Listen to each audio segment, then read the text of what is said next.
Не беше убедителен отново Анатолий Господинов. Разколебан изглежда.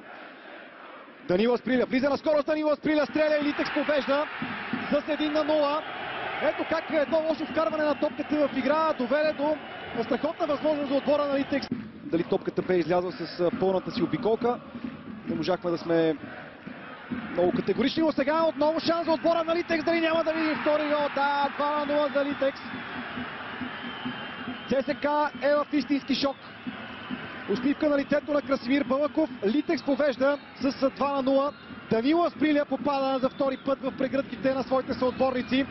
36-та минута. Преимуществото на Литекс става много сериозно. Феновете на ЦСКА започнаха да хвърлят факли по терена. Данил Асприля. И 2-0 за Литекс. Втори гол за Данил Асприля, а той водещия реализатор на Литекс. 10-ти гол за него през сезона. Още веднъж положението. Отново Пламен Крачунов не беше убедителен. Преди това и Апостол Попов не изчисти както трябва. Данил Асприля елиминира Анатолий Господинов и направи резултата спокойно 2-0. Ето как Апостол Попов изби с глава, а след това Крачунов направи невъзможното да се хвърли на шпагат, за да избие.